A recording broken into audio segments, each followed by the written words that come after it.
Hello and welcome to a brand new day, a brand new book that we're about to dive into with Billionaireette, where we're reading two books every single month, one on personal freedom, one on financial freedom. So happy and grateful that you are here because we're about to dive in to one of the masters.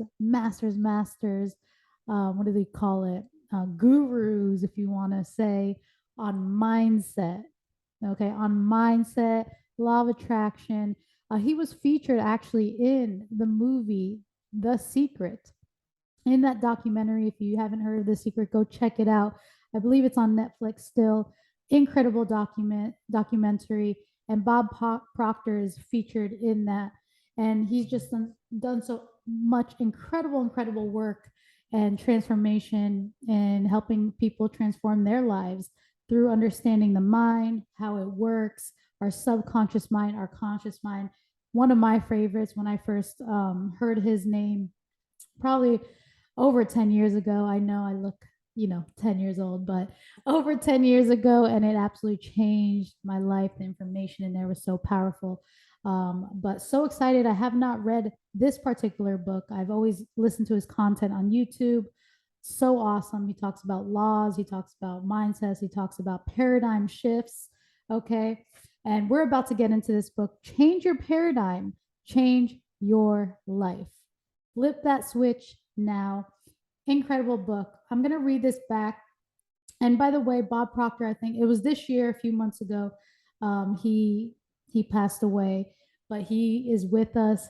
He's infinite. His legacy lives on. His life lives on through so many people that he has helped transformed, and all of his content, all of his work, and all of his amazing perspectives and knowledge that he shares with the world. So let's dive into. I'm going to actually read the back, okay, first.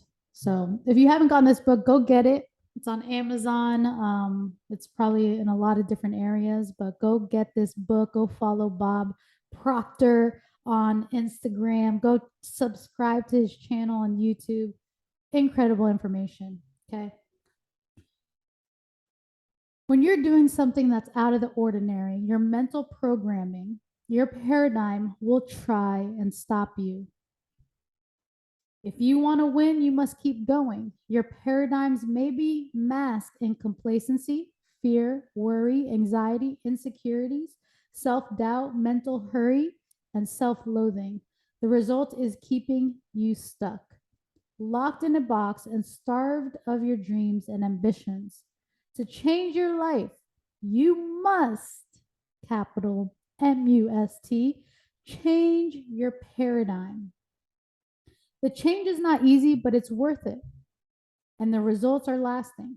Bob Proctor will show you his proven methods for doing so.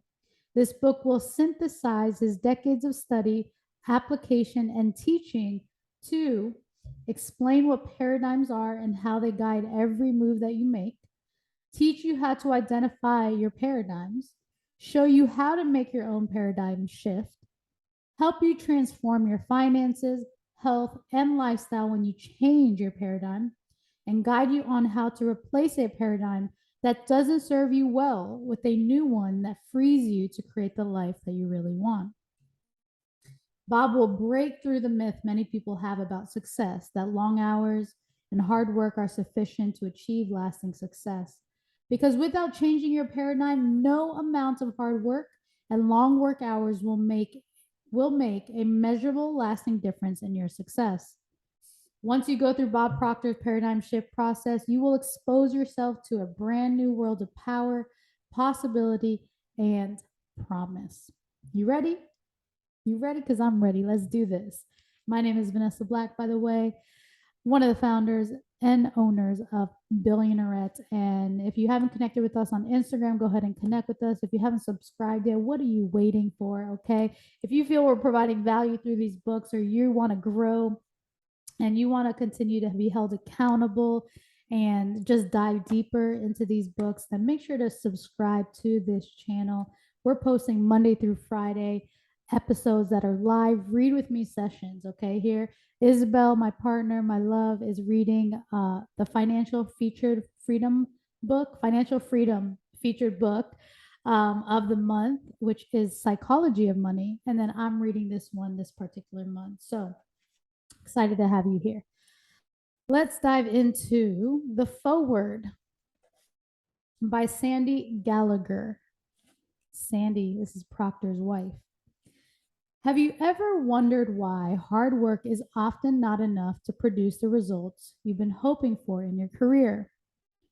Have you been puzzled about why, despite years of setting goals, you continue to fall short of your targets year after year? Are you curious why, when stressful circumstances happen in society or in your personal life, you find it difficult to control your attitude and emotions while others seem to stay calm, collected, and confident? Traditional personal development advice, such as thinking positively, visualizing what you want, or affirmations, too often feels like rolling a boulder uphill rather than the effortless, exciting downhill process that you were expecting. The answer to these common personal development questions lie in a factor that few success or motivational speakers, teachers, or philosophers ever address. This factor, which completely controls your long-term success or failure, is your paradigm. In this book, motivational legend and personal development expert Bob Proctor will present some incredible material that was previously only available to his attendees of his exclusive sold-out seminars. Here you will get a master's level education and learn how to get results in a systematic, consistent, and sustainable way by bypassing the worst effects of success killers like fear of failure, fear of success, procrastination, and the very worst, self-sabotage. Bob will show you how to handle it all by spending time working on your paradigm. The one thing that the vast majority of people overlook, but the one thing that's the most important. Just what is a paradigm? As Bob will teach you, at its most basic level, a paradigm is a mental program situated in your subconscious that has almost exclusive control over all your habitual behavior, and almost all of your behavior is habitual.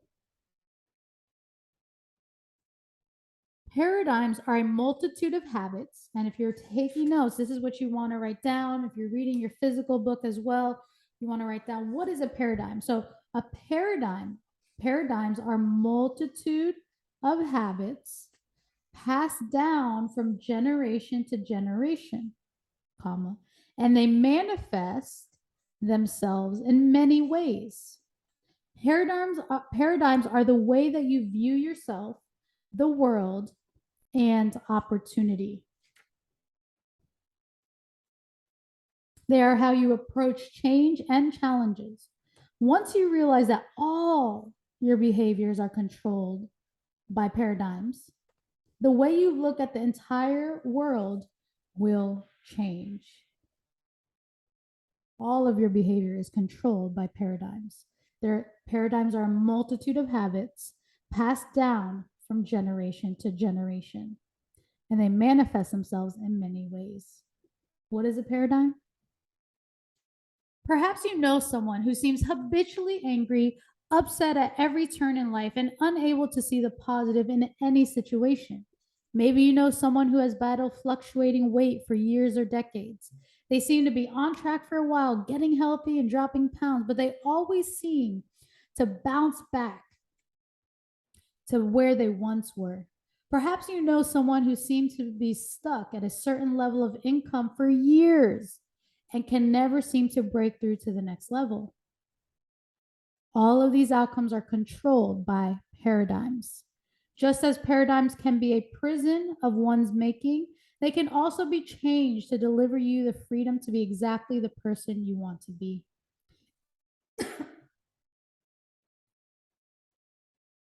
In this book, Bob will give you the key to freeing yourself from limiting paradigms and to changing your paradigm, that underlying mental programming, to transform your finances, health, career, relationships, and life. The underlying mental programming. Bob Proctor is a perfect teacher to take you on this journey. Bob has studied the mind and human potential with some of the greatest minds the world has ever known. In 1961, he started studying the all-time success classic Think and Grow Rich by Napoleon Hill, and it transformed his life. Bob has listened to recordings by personal development legend Earl Nightingale thousands of times. Bob also worked shoulder to shoulder with Earl Nightingale and his company, the Nightingale Conant Corporation, from 1968 to 1973. Before leaving to start his own personal development company, Bob Proctor Gallagher Institute, with his partner and co-founder Sandy Gallagher. Today, millions have been inspired by Bob through the hit movie, The Secret, his books, including his New York Times bestseller, You Were Born Rich, his coaching programs, and live events. You Were Born Rich was the first thing that I heard and read of Bob Proctor. All right, chapter 1. That was the forward. Chapter 1, we're going to dive into it right here, right now as well. Your awesome power to change. This is going to be an incredible book for some of you. Why didn't I say all of you? Because I want to stress the vital importance of making a decision to change your life. You decide if it's going to be you. Changing your paradigm takes a committed decision because it goes in the opposite direction of nearly everything that we've been taught. We go to school, take a book, read it, ask questions on the material, and then go on to another book. The truth is, we can't possibly understand the contents of this book this way. Reading something once and moving on is not going to do it. Amen. Our paradigm was built through repetition, constant spaced repetition, and that's the way it's going to be changed. But this makes little sense to most people. They're relating to the way that they've been and the way they were educated in the past when they weren't really being educated at all. They were merely gathering information. That's why our inner circle is so important, where we're actually taking these books and we're implementing different activities. And all the books that we have been reading this year are very, very similar. Okay, that's on purpose. They're not like one is out here. It's all, if you ask anyone in the inner circle and you look at all the books in the playlist, they're all in alignment with the same type of information. Why? A lot of like the personal freedom books I have read, I have studied prior to us reading it here in the Billionaire at YouTube. And it's all in alignment to the same thing. Okay, for example, Bob Proctor, he talks about the science of getting rich, and we have the science of getting rich. The book Working with the Laws, Bob Proctor studied from Working with the Laws. So it's all in alignment with the same type of information, as well as the power of positive thinking. All of this is in alignment to the same material. So it is a form of repetition that we are doing, even though they're different books. Same type of material, same type of perspectives. There's different perspectives, different ways of writing it, but it's all in alignment. Okay, if you've been following along and reading the books, let me know in the comments if you feel like that is true. So that is a great thing. Okay, so you'll see people with very impressive degrees from prestigious universities who are struggling through their life. They don't have enough money. They don't hold down a good position. If they have their own company, they go bankrupt or go out of business. You think they're so smart? How could this possibly happen? The truth is, they're not very smart at all. They've gathered a lot of information, but they don't use it. Their behavior is controlled by their paradigms, not by the information they've got. They're not doing what they know how to do. For some strange reason, they never figure it out. They never stop and analyze their own behavior in relation to what they know. Over the years, I have found that most people who are highly successful have unconscious competence. Unconscious competence. They cannot articulate why they're doing so well. They may be multimillionaires and they may have built prestigious organizations, but they cannot transfer this knowledge to their children because they don't know why they're doing it.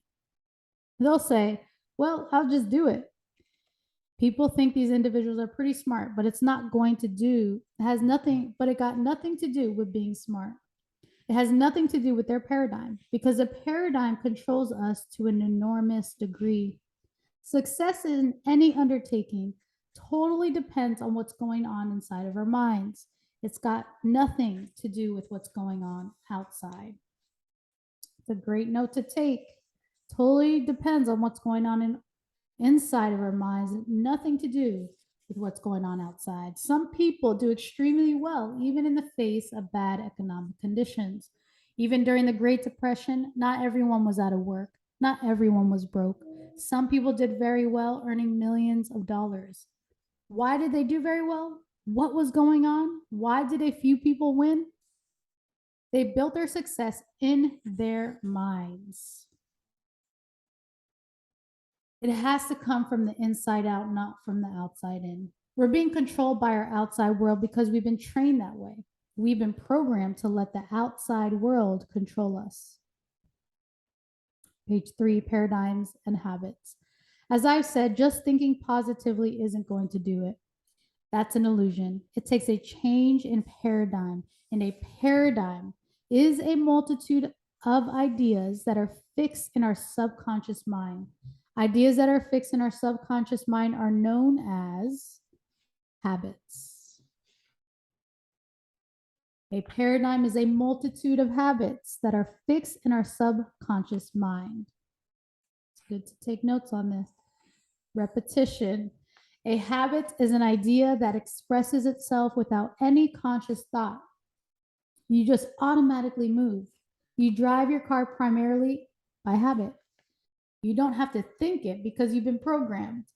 If you objectively observe your own behavior for 2 or 3 hours from the time you get up in the morning, you'll see that most of your behavioral patterns are not going to give you the success that you desire.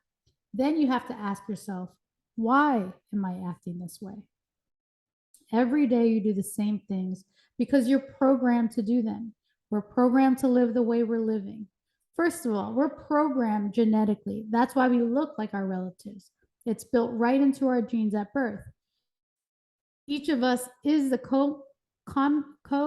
confluence of a genetic pool that goes back for many generations. It controls us. It controls everything that we're doing. A person's paradigm has nothing to do with what they learned in school. If a person has a bad paradigm, they're going to lose. Even if they have a great education, their education is not going to help them. First of all, we have to understand how the paradigm is formed. Then we have to understand how it's changed. And that is something most people do not understand. So what do we do first? Understand how the paradigm is formed, and then we have to understand how it's changed. And there are very few seminars that teach it. When I came across this idea, I was shocked because even though I was working in this field, I didn't really understand this principle. Unconscious competence. Way back in 1961, I was earning $4,000 a year. I owed $6,000, and I couldn't see how I was ever going to get out of it. 5 years later, I was earning over $1 million a year, and I owned a company with branches in Toronto, Montreal, Boston, Cleveland, Atlanta, and London. I was being very irresponsible. I was living in London. I had moved over there and started a company. I go to the Playboy Club and play roulette. I didn't care if I lost the money because I knew where the money was and how to get it. One day I stopped and asked, how did this happen? Why did my life change so dramatically? I couldn't answer this question. I didn't know why. I had been raised to believe that if you're going to earn a lot of money, you've got to be really smart. I knew I wasn't very smart, but I was earning a lot of money. Who else feels that way? Then I'd also been raised to believe that if you don't go to school, you'll never get a good job. If I hadn't done this, I went to high school for 2 months. Then I'd also been raised to believe that if you don't go to school, you'll never get a good job. I hadn't done this. I went to high school for 2 months. I didn't have a good job. I owned the whole company. That's when I started to check almost everything I was raised to believe. And I found that most of it wasn't true. Can one person be better than someone else? No. No one is any better than anybody else. Their results may be a little better. They may earn more. They may be more productive. They may be able to run faster, but we're all exactly the same. If you took us all, if you took us all and put us into a fire, we're all going to be reduced to the same level. We're mass, energy, and vibration. Color, size, gender doesn't mean anything. We're all the same. We got to realize we are all subject to laws that are exact. They don't change. They weren't made by men. So men are not going to change them. Our success is going to depend on understanding and our ability to bring our lives into harmony with these laws. One day I had a euphoric experience and everything in my head started to shift. I didn't know why I was acting as I was. I didn't know why I was winning. I had no formal education, no business experience. I thought, I'm going to figure this out. I'm going to find out why I became successful. It took me 9.5 years of conscious and deliberate focus to figure out the answer. When I did, all I wanted to do was work at it. I was in building maintenance. I started cleaning one office and I ended up cleaning a lot of offices in a number of different cities. I left that and went to work at the Nightingale Conant Corporation. I went from earning over $1 million a year to $18,000 a year. 5 years later, I was earning $33,000. I was prepared to pay them to let me work there because of the material they had. I thought Earl Nightingale and Lloyd Conant were absolutely geniuses. What they were doing blew my mind. I didn't know anybody else that was doing what they were doing. I wanted to learn and I did. I studied them like a scientist. That's when I started to connect the dots. I was born during the Depression, and when I was only 6 years old, the whole world went to war. Everything was rationed. I lived through some interesting times when there was nothing but bad news. Nobody was interested in developing a child's mind. My mother was raising three, so getting by was the main deal. In 1961, I started listening to Earl Nightingale's recordings on my little battery operated recorder player, and I couldn't stop. I had never heard anybody talk like Earl Nightingale. I used to think that if God had a voice, it would be like this. Since then, I've become locked into this material. I've never stopped studying it from 1961 till today. Developing awareness. This material should be taught in schools, and even before that, you can actually teach it to a baby. We have, as a people, become obsessed with the development of the intellect, and we ignore the development of awareness. A person can have doctorates in 2 or 3 subjects and yet become unaware of how to earn money, how to build a business, or how to develop personally. One of you can think of anybody that comes to mind? Awareness is the key. We want to become aware, I believe, of our oneness with God, with infinite intelligence. The more aware we become, the more it's reflected in our results. A lack of awareness is also reflected in our results. One of Earl's most famous programs was The Strangest Secret, in which he had that you become what you think about. The more you look into that idea, the more profound it becomes. I've taken this a bit further by adding that we put the brakes on ourselves through how we choose our thoughts. We have to start by understanding that there's only one part of the universe that we can change, and that is ourselves. We can change nothing else. We can't change the conditions or circumstances around us. We have to adapt to what's going on and keep going. But we also have to understand that we're bigger than the external situations that we're facing. I really don't give those things a lot of time because they pass and something else will come. There's always something outside that will control us if we let it. Always. Always. I don't choose to let it. I'm in control of me. Let's repeat that together. I'm in control of me. Furthermore, it's not just what we think, it's what we internalize, because you can think something without internalizing it. You've got to internalize these thoughts. You've got to emotionalize them, and they're not going to do you any good. If you keep them on a conscious level alone, you can be thinking of wealth and live in poverty. If you haven't internalized the thoughts of wealth, you're going to stay in poverty. Neville Goddard, the inspirational author and speaker, put it very well. He said, the future must become the present in the imagination of the one who has wisely and consciously created the circumstances. We've been given mental faculties that no other form of life has been given. All the other little creatures in the world are completely at home in their environment. They blend in. We're totally disoriented because we've been given the mental faculties to create our environment. Yet you can go right through our educational system and learning nothing about these higher faculties. These are them. You ready? Taking notes? I'm listing them. Memory, perception, will, reason, imagination, intuition. Memory, perception, will, reason, imagination, intuition. These are phenomenal powers, but do we understand how they work? As a late best-selling author, Wayne Dyer, said, when you change the way you look at something, what you look at changes. If you change your perception, you change your world.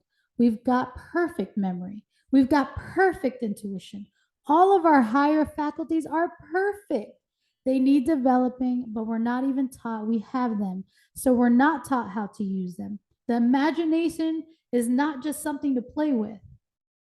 Everything we see, the world around us, was first created in the imagination and then turned into physical results. The world operates by law. Aerospace engineer Werner von Braun put it very well. When John Kennedy asked him, what would it take to build a rocket that would carry a person to the moon and then bring him back safely to Earth? Von Braun answered, the will to do it.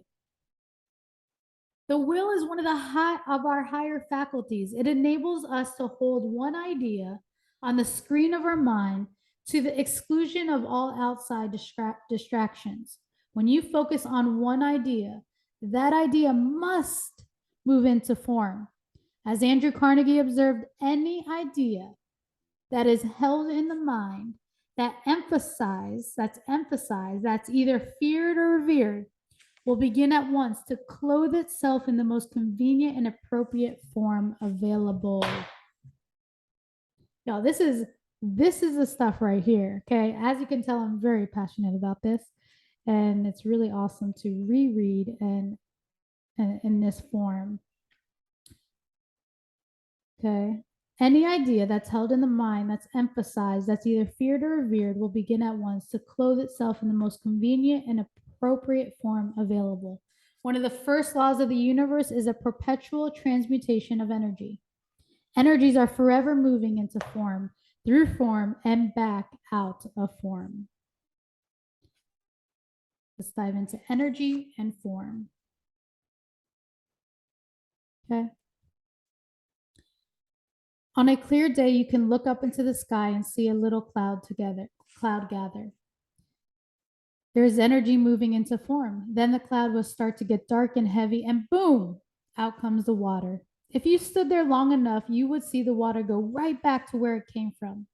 Energy returns to its source of origin. That's true with us and with everything that we use. We're living with laws. Most people don't understand the laws, so they're not living in harmony most of the time.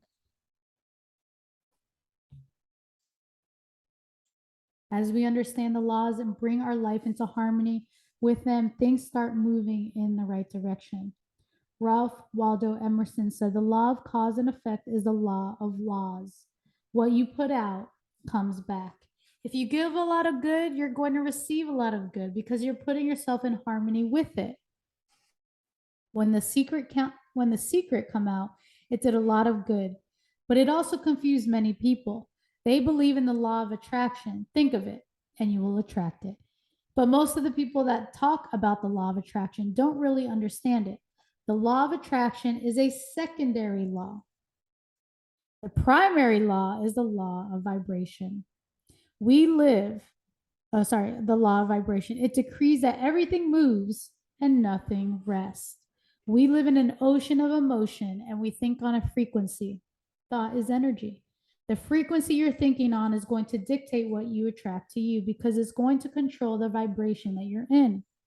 You can't attract something that you're not in harmony with. Write that down. You can't attract something that you're not in harmony with. If a person is poor, they have no money, they've never had any money, and they're thinking they're going to get rich, all they'll ever do is remain in poverty. They're in a poverty vibration. When they understand that and change it, they're in a different world and they're playing a different game.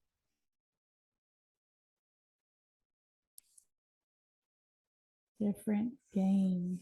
We believe that education is putting information in our heads, but that's not it at all. Maria Montessori, the famous educator, said, "We send children to school and we think they're cups. We want them to fill up the cup. The truth is the cups are already full. All the knowledge, all the power there ever was or ever will be is omnipresent. You've already got all the knowledge and power you'll ever need. You don't get energy, you release it, and you release it to desire. When you've got a desire, you've got the energy to do it." Our spiritual DNA is perfect. Your spiritual DNA is perfect.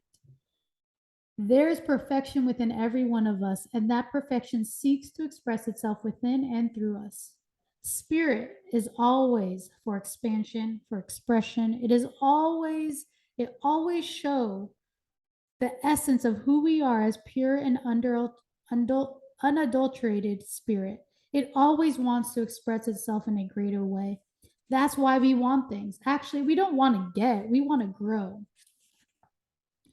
I want to run faster. I want to jump higher. Spirits want to express itself through us.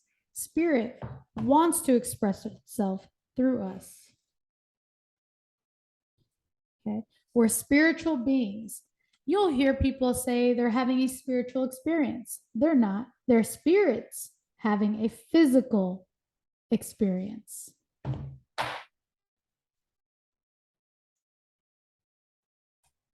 The perfection within us is seeking expression all the time. That's why if we run, we want to run faster. If we jump, we want to jump higher. If we sell, we want to sell more. It doesn't matter what we do. We've got the desire to do more. We should understand why. Okay. Creative dissatisfaction, page 12. When I was a little boy, my grandmother used to tell me, "You should be satisfied with what you've got." Grandma was an angel, and we didn't want to say she was wrong because how could grandma be wrong? But she was. We should never be satisfied with what we've got. Dissatisfaction is a creative state, and by wanting more, and you're going to do more. It's not a matter of getting it. If you think having more is going to make you better, you're kidding yourself. You're going to be miserably disappointed. It's doing more.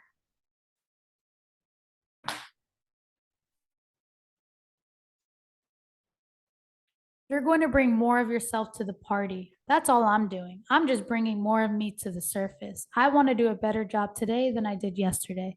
The idea of retiring seems to indicate that the objective in life is to get enough to live on so you don't have to work. But we're not made for work. Work is made for us. We get satisfaction from our work. You go to work for satisfaction. You earn money by providing service. You provide service to earn money. We've got to get some of this straightened out. We've got it wrong because people in powerful positions had it wrong, and they're teaching us. They were teaching us, and we thought, how could they be wrong? Corporations and systems. Up to now, I've been talking about individuals, but let's apply this idea to a larger framework. Let's say a corporation. These principles are very important, but I don't think they're properly understood by people in key positions. We spend a lot of money on systems, on buildings, on things, but we don't spend that much on people. Let's take a hotel as an example. When you take the people out of the hotel, you don't have a hotel anymore. You have a building full of stuff. The hotel is people. If we want to build a business, we've got to build the people. So true. Everybody has the potential. We've got to learn how to develop that potential. If you want a person to do a better job, you'd better find out what they want, because the only time they're really going to try to do better is when they're working towards something that they really want. You've got to want something in order to bring more of yourself to the party. We tell employees, listen, you've made a mistake, so let me show you how to do this right. But they go back to the way they've been doing the task because they were programmed to do it that way. That's their paradigm. And telling them something isn't going to change it. They may change for today or tomorrow, but then boom, right back to the paradigm. The paradigm is like a thermostat. It controls the temperature of the person's performance. If you want to change the temperature of their performance, you've got to change the paradigm. You have to change that thermostat. And to do that, you have to understand it. You have to start educating people so they start to understand who they are, what they are, and what makes them tick. I've gone into companies and taught these principles. The results have been astronomical. Way back in the 70s, I went into Prudential of America and Metropolitan, two of the largest insurance companies. We raised the sales by hundreds of millions of dollars by teaching the people to form a couple of new habits. I got people to commit to being in front of a prospect by 9 a.m. and asking them to purchase $100,000 worth of insurance. We told them, you don't even have to sell it, just ask them to buy. The only two things you have to do differently are to be in front of somebody before 9 a.m. and then ask them to purchase $100,000 in insurance. They were selling more $100,000 policies in a week than they have had in a year. This is powerful. I've gone into prison and seen the same thing happen. When you show a person why they're getting the results they're getting and what they have to do to change those results, there's a pretty good chance they're going to do it. If you're just trying to get them to change, they're not going to do it. People don't resist change. They resist being changed. If you decide to change, you'll change. If I decide that you'll change and you didn't, you're going to resist my efforts. We've got to make it appealing to people to want to do better, to change, to be more productive. To do that, we have to understand what makes them tick. We have to understand how their mind functions. Understanding how the mind functions isn't just for psychologists.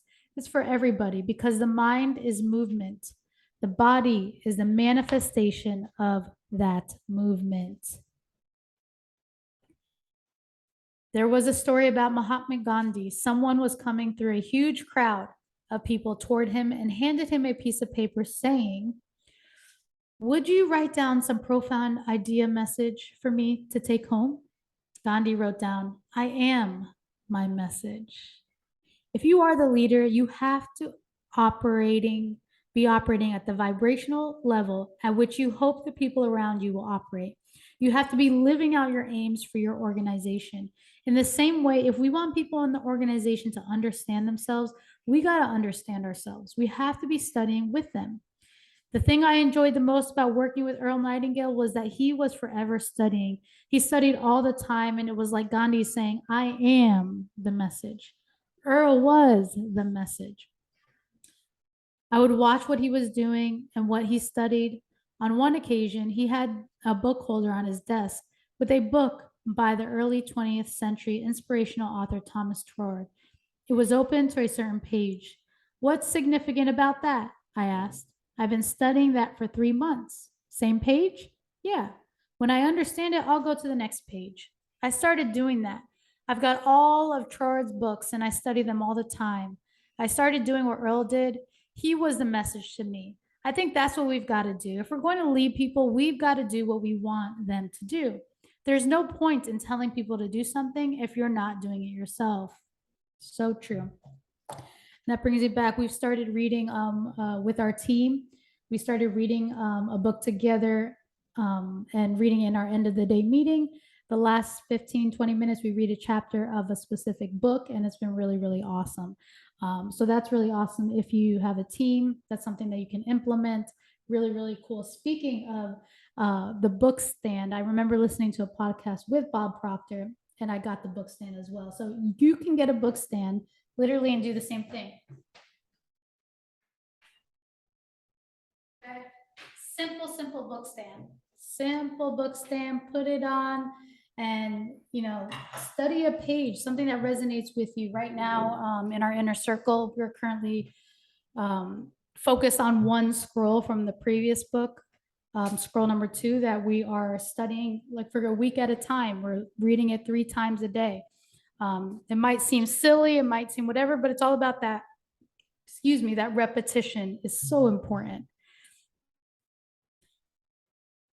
The thing I enjoyed the most about working with Earl Nightingale was that he was forever studying. He studied all the time, and it was like Gandhi saying, I am the message. Earl was the message. I would watch what he was doing and what he studied. On one occasion, okay, this is the book holder. So what's significant about that, I asked. I've been studying for that for 3 months. Same page? Yeah, when I understand it, I'll go to the next page. I started doing that. I've got all of his books, and I study them all the time. I started doing what Earl did. He was the message to me. Okay. So on that note, there's no point in telling people to do something if you're not doing it yourself. And we're going to go into understand your program. Okay. We're almost concluding this first chapter, really amazing chapter, a lot of information. Again, it's not just going to be this one time you listen to it. You're going to have to repeat it, listen it, take notes, highlight, scratch, ponder on it, implement it, understand it. So understand your program. The paradigm is the most important concept that anyone can study. It controls everything in our lives.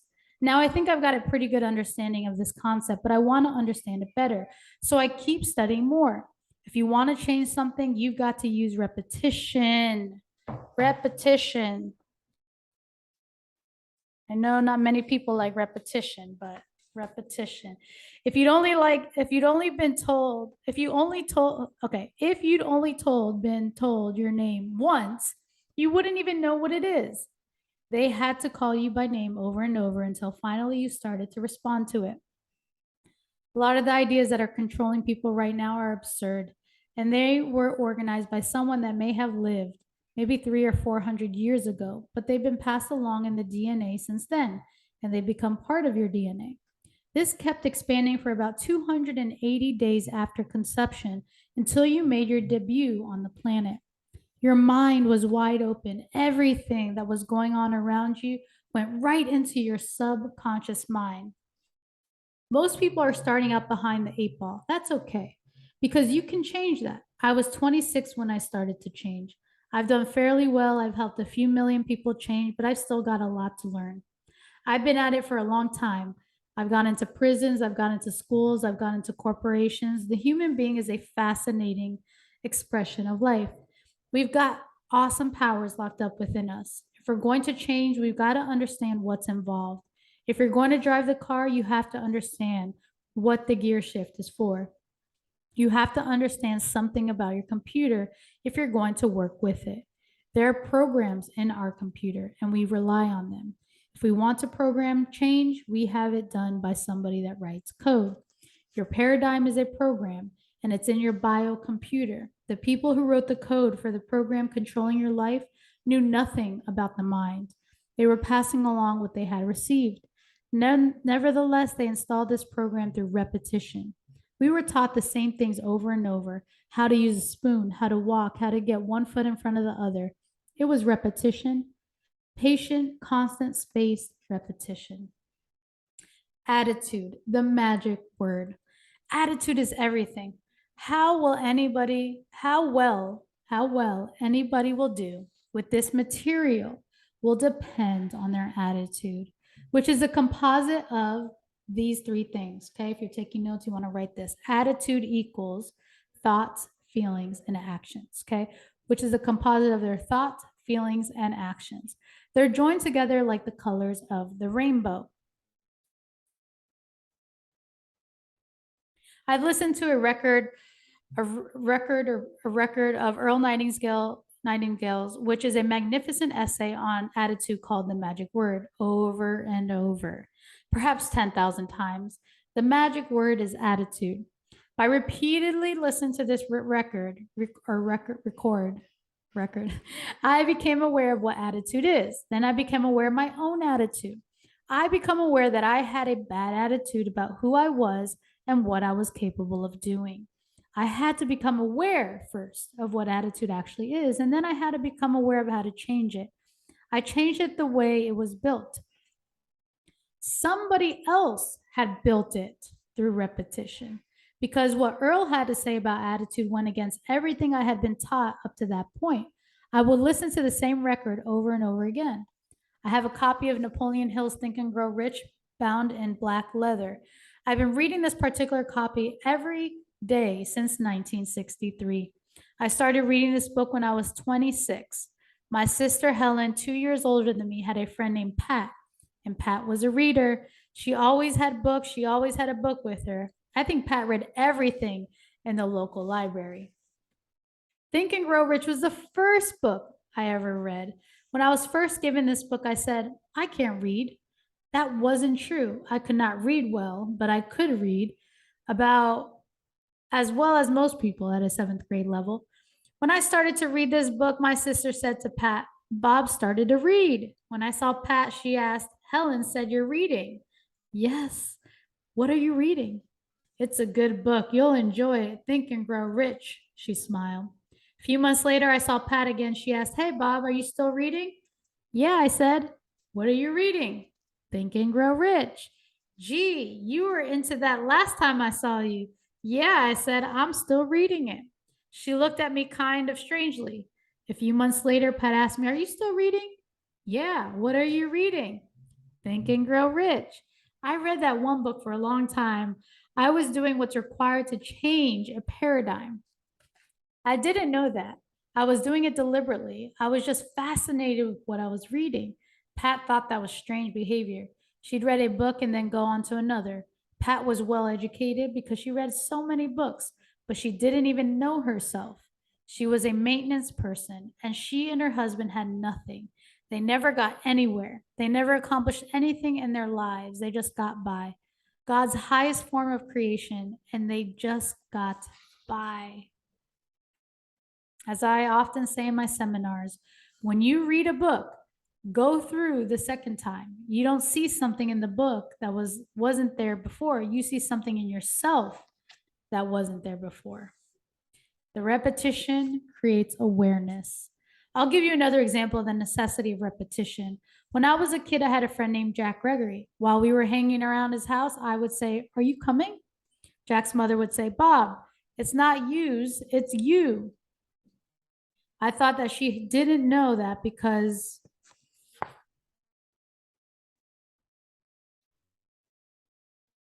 then I would hear somebody say, are you coming? When they were talking about more than one person, I would hear somebody else say, are you coming? In the same kind of context. I would try to correct myself. I'd start to say, are yous coming? And I would stop myself and say, are you coming? I felt very uncomfortable saying this, but eventually I changed my habit of speaking. Now, whenever I ever hear anybody say use, I immediately think of Miss Gregory. Miss Gregory used repetition to create an awareness in my mind. I don't think she knew she was doing that. I certainly didn't, but that's what she did. That's what we have to do. We have to create awareness that what we're doing, our habitual behavior, is not producing the results that we want. We have to become aware of how to change our behavior, and we have to change it the same way that we have built it. Through what? How do we build it? How do we build it? Through, put it in the comments.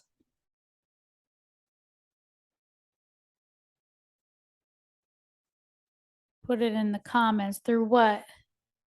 Through repetition. Yes, you got it. Read the same book. Listen to the same recording. If you listen to Earl's recording of the magic word for a couple of times a day for 6 months, I guarantee that you'll be acutely aware of your attitude. And although it sounds so simple, it will change your life. I still have my old record player and the little 7-inch records that Earl recorded way back in the early 60s. I still listen to them over and over again because I know that I can have a better attitude than I have. Powerful, powerful chapter 1, powerful information. Bob said it, repetition, read it again, listen to it again, repetition, love it. That's what it is. That's what absolutely changes. I don't know how many times, like we've read, and I love it because this year we read Don Miguel books and his family's books like Mastery of Life, The Voice of Knowledge, The Mastery of Love, and it's all the same type of context. Again, repetition, repetition, but it's different perspectives, different voices a little bit here and there, but it's the same concept of what we're trying to learn, of what we're learning, of what we're getting better with. So go ahead and check the playlist out. We have a lot of different books and titles, but a lot of the same information. And so super powerful. This book is absolutely phenomenal. The Power of Repetition. I remember when I was younger, I started playing basketball. My dad had me shoot 500 shots every single day. You think I got good at shooting a little bit? Just a little bit, right?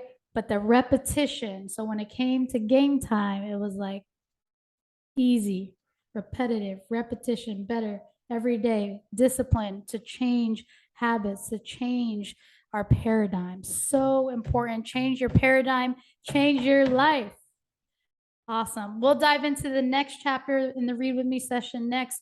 Are you living in someone else's paradigm? That is the question. And we'll see you very soon. Let me know your thoughts on this particular chapter. Are you excited to dive deeper into this book? Can't wait to hear your thoughts, your feedback, and share this with somebody if you feel called to. If it provided value to you, go ahead and subscribe, share, comment, like, connect with us. We love you. We appreciate you. And we're excited to continue to change paradigms. All right. Take care. My name is Vanessa Black, and we'll see you in the next episode.